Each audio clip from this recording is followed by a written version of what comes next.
किशोरे जैन किशोरे मोरी तेन किशोरे विधना लगाओले जोरी विधना लगाओले जोरी केहन विरोधी विधना लगाओले जोरी केहन विरोधी विधना लगाओले जोरी। क्या बात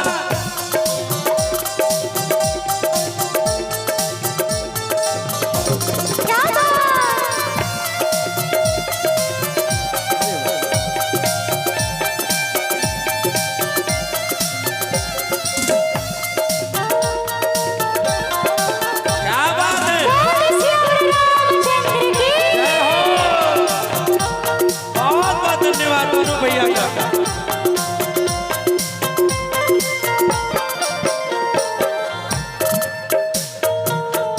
श्यामल मैदाना घुमड़ घटा घन घोर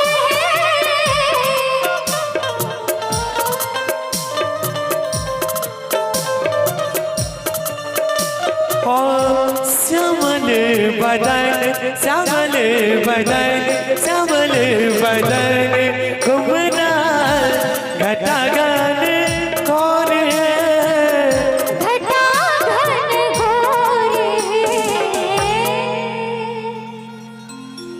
इम हरे किशोरे मोरी किम हरे किशोरी मोरी पूर्णिमाय जोर हिम हरे किशोरी मोरी पूर्णिमा की जोर विधना लगाओले जोरी। क्या बात। और जो भी बारात से है आप खाने के पंडाल में जाके खाना खाएं, बिना खाना खाए किसी को नहीं जाना है, इधर कार्यक्रम चलता रहेगा। क्या बात है, बहुत बहुत धन्यवाद भैया।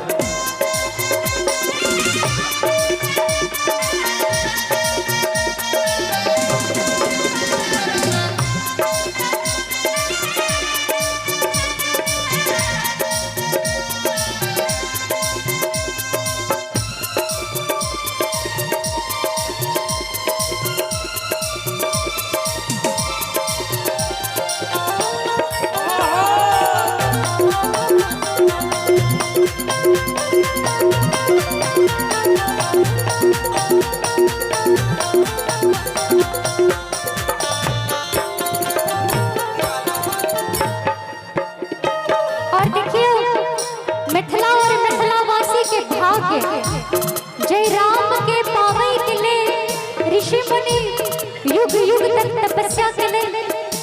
ओहि राम के मिथिलांचल वासी अपने जमाई के रूप में पावलन के कितने सुंदर भाग्य छे। झिझकाने जोगी मुनि केलाने जोग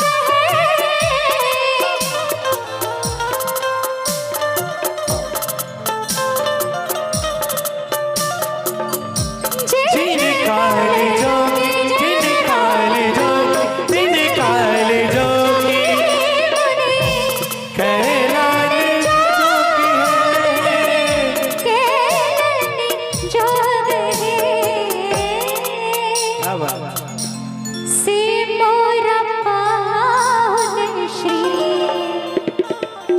से मोरा पावन श्री राम चित चोर से मोरा पावन श्री राम चित चोर से लगाओले जोरी।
है।